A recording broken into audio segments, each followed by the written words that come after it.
Part 1.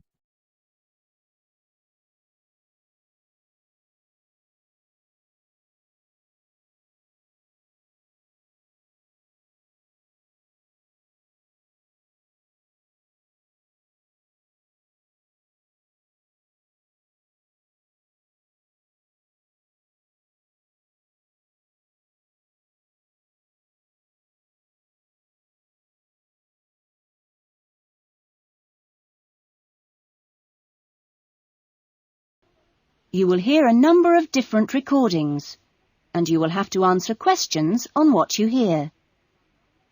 There will be time for you to read the instructions and questions, and you will have a chance to check your work. All the recordings will be played once only.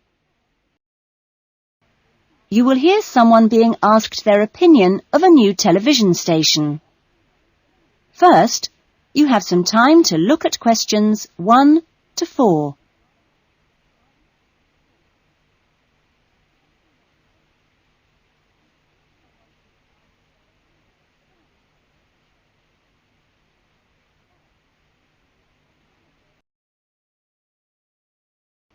Now we shall begin.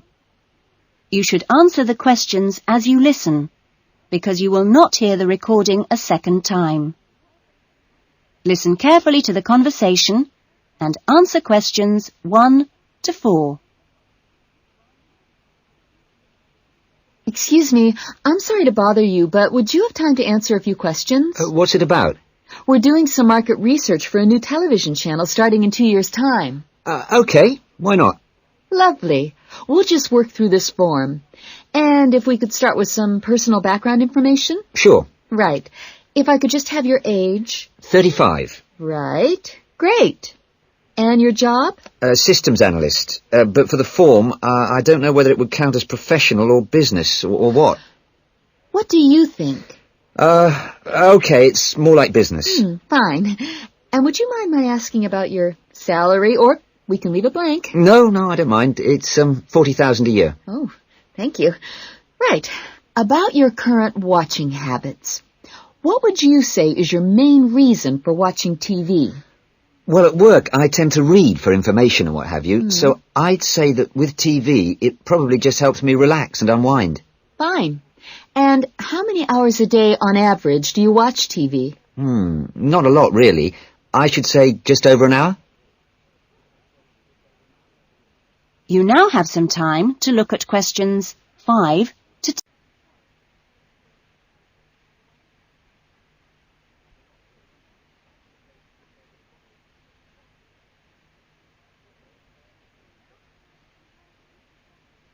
Now listen carefully and answer questions 5 to 10.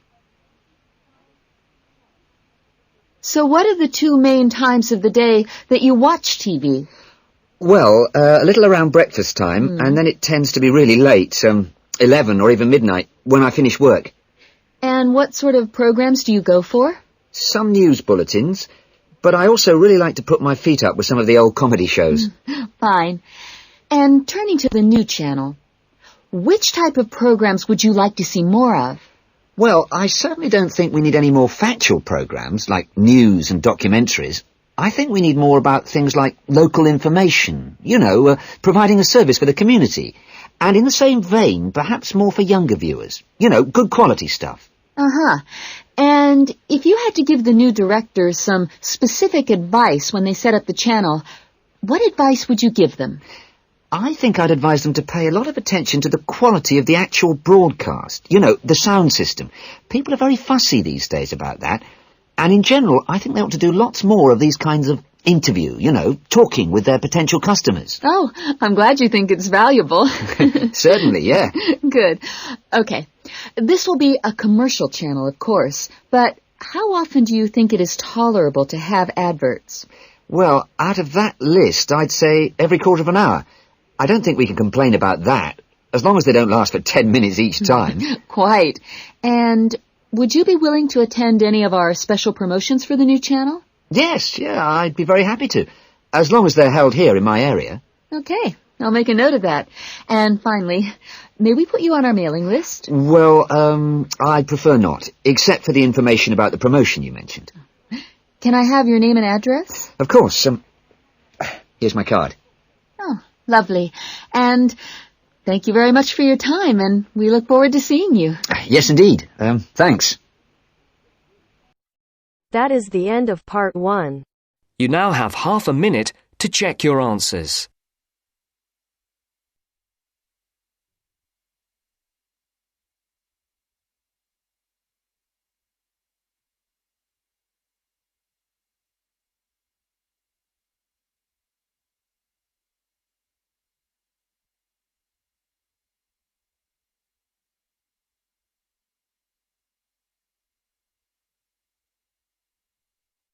Now turns to part 2. Part 2.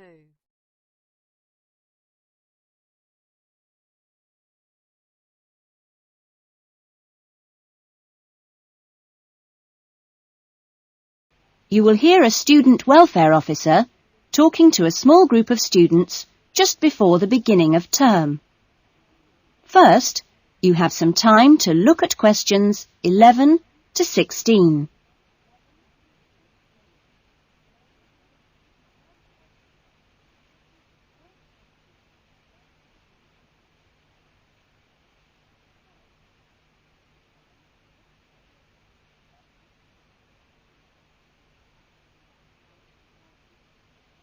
Now listen carefully to the talk and answer questions 11 to 16.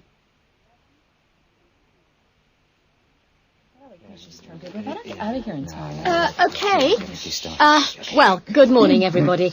My name's Elizabeth Reed, and I'm your Assistant Welfare Officer. What I'd like to do now is tell you a little more about some of the social facilities available on the campus, and also to tell you something about what the town has to offer. As you probably know already, the Student Union Building is the main centre of social life here, as indeed it is in most British universities. The Union runs a weekly programme of events for all tastes. Oh, everything from discos to talks by guest speakers. Many of these events are fundraising activities for charities, which the Union takes very seriously. They manage the Students' Union paper shop, selling magazines and newspapers, as well as stationery, sweets and so on. Let me see. There's the ticket shop, where you can get some very good deals on, well, for example, coaches to London, or inexpensive charter flights. As cheap as you'll get anywhere, people say. Or tickets for big pop groups playing here or at other venues all over the country, or plays in London. Oh, and we mustn't forget the Union cafeteria and the big new diner. Yes, did you have a question? Yeah, does the Union also provide help with any problems? I mean, advice on financial problems, for example. Or does the university provide that? Yes, the Union run their own advice service, offering help with financial matters, such as grants. I'm sure you realise anything medical should be discussed with the University Medical Service, which also has an excellent counselling centre. I think that was made clear yesterday. However, the Union has its own officer who can give advice on legal problems. You now have some time to look at questions 17.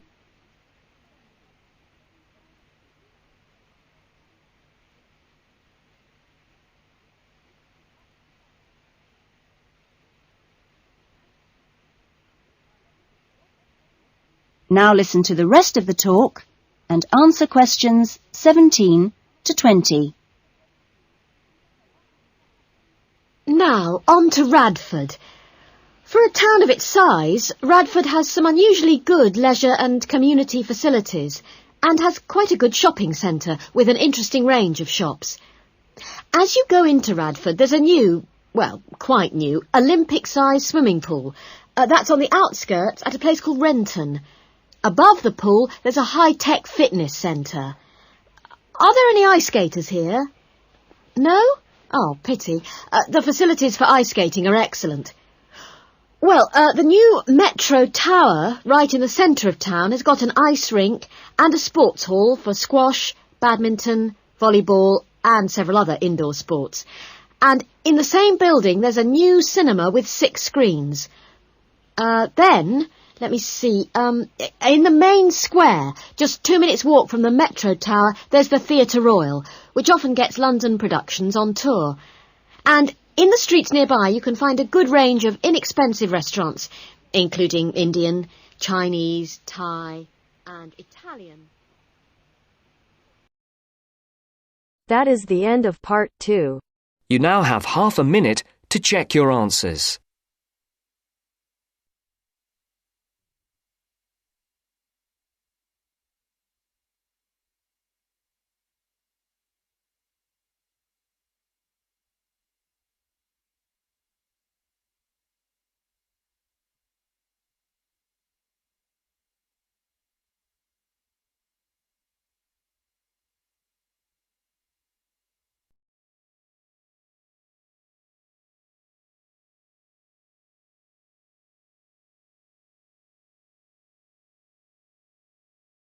Now turns to part 3. Part 3.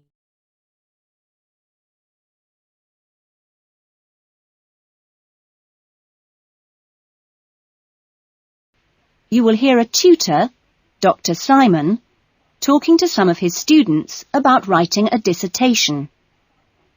First, you have some time to look at questions 21 to 26.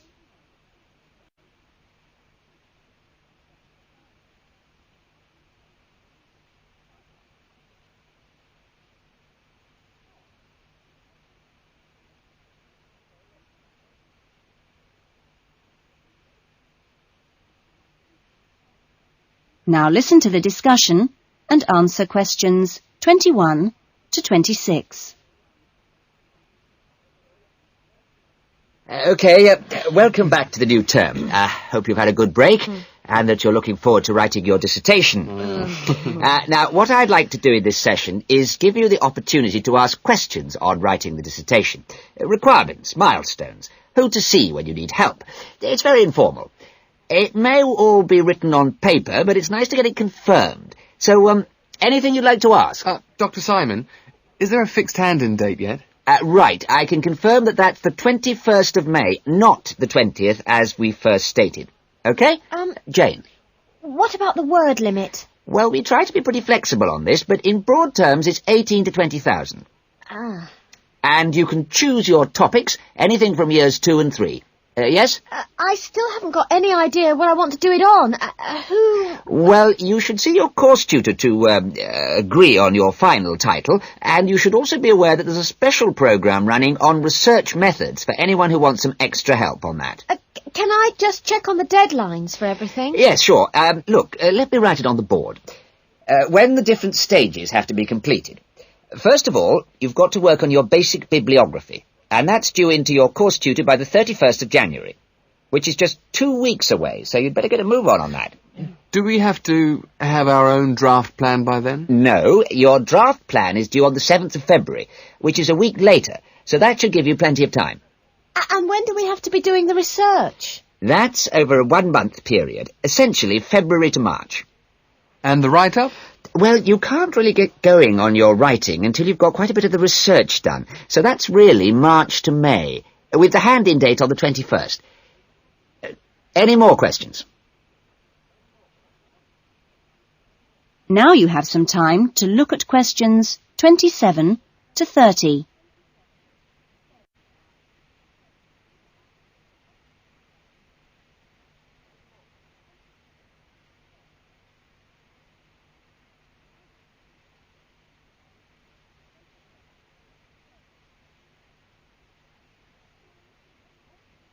Now listen to the rest of the discussion and answer questions 27 to 30.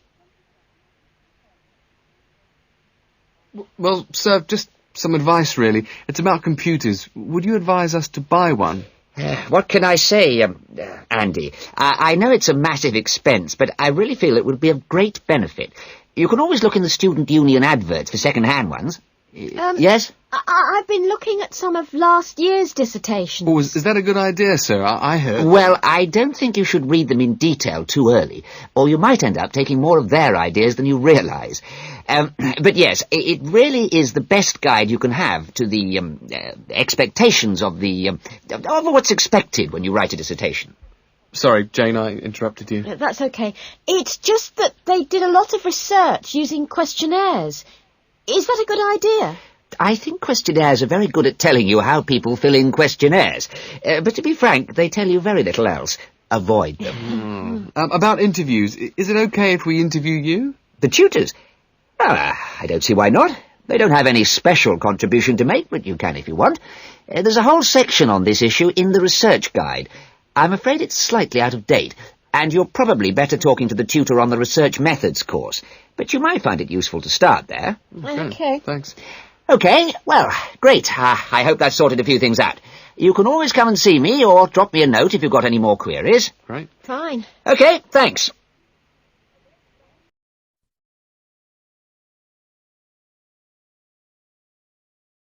That is the end of part 3. You now have half a minute to check your answers.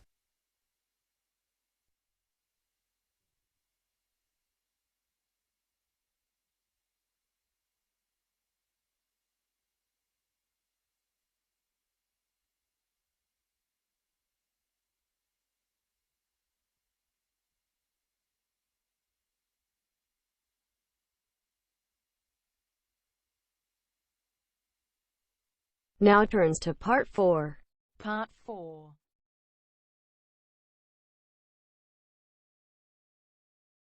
You will hear a lecture about the lack of rainfall in Australia.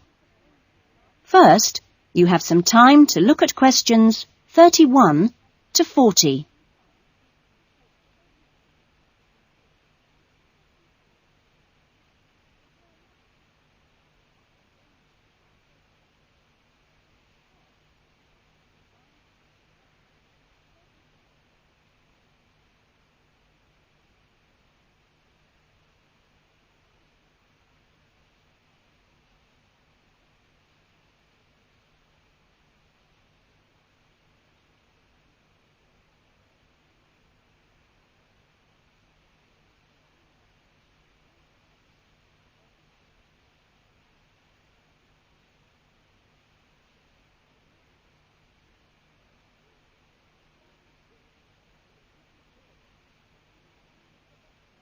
Now listen to the lecture and answer questions 31 to 40. Good morning. This morning, we are continuing our look at Australia and its natural problems. Actually, dryness, or aridity, as it is generally called by geographers, is probably the most challenging of Australia's natural problems. And so it's very important in this course for you to have a good understanding of the subject. For Australia, water is a precious resource, and its wise management is of the greatest importance.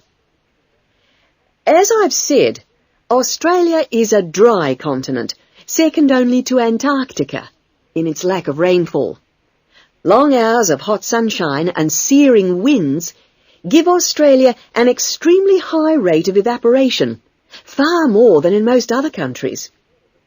It's estimated that approximately 87% of Australia's rainfall is lost through evaporation, compared with just over 60% in Europe and Africa, and 48% in North America. You generally think of Africa as being a very hot and dry place, but it's not in comparison with Australia. In many parts of Australia, standing water, that is, dams, puddles and so forth, dry up rapidly, and some rainfall barely penetrates the soil. The reason for this is that the moisture is absorbed by thirsty plants. Some parts of Australia are dry because rainwater seeps quickly through sandy soils and into the rock below. In parts of Australia, this water, which seeps through the sandy soil, collects underground to form underground lakes. Water from these subterranean lakes can be pumped to the surface and tapped, and so used for various purposes above the ground. In fact, extensive underground water resources are available over more than half of Australia's land area. But most of the water is too salty to be used for human consumption or for the irrigation of crops. However, most inland farmers do rely on this water for watering their animals and, where possible, to a lesser extent, for irrigation. Underground water can flow very large distances and can be kept in underground reservoirs for a very long time. Water from these underground reservoirs bubbles to the surface as springs in some parts of the country, and these rare sources of permanent water were vital to early explorers of inland Australia and to other pioneers last century who used the springs for survival. But in many places, levels have fallen drastically through continuous use over the years. This has necessitated the pumping of the water to the surface. Remarkably, underground water sources in Australia supply about 18% of total water consumption. So you can see it's quite an important source of water in this dry land.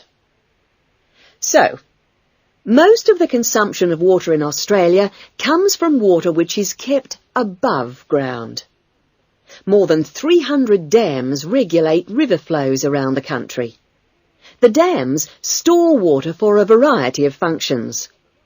The rural irrigation of crops, without which many productive areas of the country would not be able to be farmed. The regulation of flooding, a serious problem which will be dealt with later in the course. And last but not least, the harnessing of the force of gravity for the generation of electricity. That is all we have time for this morning, but you'll be able to do further study on this important area in the library. I have a handout here with references on the subject, so if you're interested, please come up to the desk and take a copy. Next week's lecture is a case study of an outback farm, and it'll be going into detail about some of the problems we've discussed here. That is the end of part 4. You now have half a minute to check your answers.